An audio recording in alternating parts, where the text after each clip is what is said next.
Abolition de l'argent liquide. Les médias informent de façon unilatérale et manipulatrice. En mai 2018, le magazine Blick a publié un reportage sur l'ancien chef du gouvernement de Malaisie, Najib Razak, soupçonné de corruption. Cet article discret est cependant un excellent exemple de la façon dont l'opinion de la population est manipulée par des méthodes subliminales. Déjà dans le titre, de grandes quantités d'argent liquide découvertes chez l'ancien chef du gouvernement malaisien, on établit un lien direct entre l'argent liquide et la criminalité. Dans la suite, il est rapporté en détail combien d'argent liquide l'ancien chef du gouvernement avait accumulé et caché dans 2 appartements. Cela donne l'impression que l'argent liquide doit être aboli afin d'éviter de tels actes criminels à l'avenir. En novembre 2017, le journal Luzerner Zeitung s'est mobilisé contre l'utilisation de l'argent liquide d'une manière beaucoup plus directe, mais pas moins manipulatrice. Elle a intitulé « Sécurité, interdiction de l'argent liquide dans les stations-service », un article sur l'augmentation des vols dans les stations-service le long de la frontière tessinoise. On pouvait y lire qu'il faudrait mettre en place une interdiction de l'argent liquide dans les magasins des stations-service afin de contrer les vols. Le message clair de cet article, si on utilise l'argent liquide comme avant, on promeut la criminalité.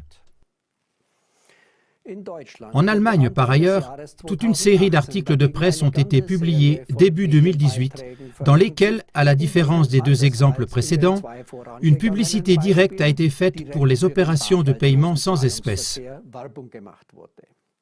En janvier 2018, par exemple, le journal en ligne Focus Online a publié un article intitulé « Même les sans-abri n'en ont pas besoin. Voici comment la vie sans argent liquide fonctionne en Suède ». Dans cet article, la Suède était présentée comme un pays d'avenir où la vie sans argent liquide était dépeinte comme facile, pratique et faisant gagner du temps.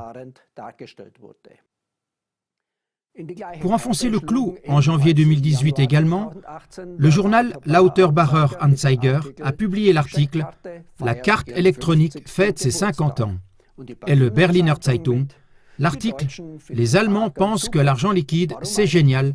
Pourquoi en fait ?» Dans ces articles, la Suède a été saluée à maintes reprises comme un modèle à suivre et l'Allemagne comme un pays arriéré. Toutefois, tous ces articles n'ont nullement mentionné qu'il existe aujourd'hui en Suède un fort mouvement opposé à l'abolition totale de l'argent liquide. L'exclusion des personnes âgées et de la vie économique et l'abandon total de la population à une politique de taux d'intérêt bancaire négatif ne sont que quelques-unes des raisons de ce mouvement. Les articles qui suggèrent un lien direct entre l'argent liquide et la criminalité masquent également complètement le fait qu'une étude de la Deutsche Bank a clairement réfuté un lien entre l'argent liquide et la criminalité.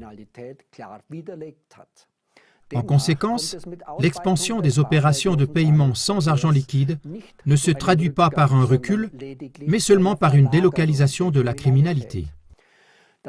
Étant donné que le montant des dommages causés par les activités criminelles est nettement plus élevé dans les opérations de paiement sans liquide, il est évident que celui-ci ne permet pas une lutte durable contre la criminalité.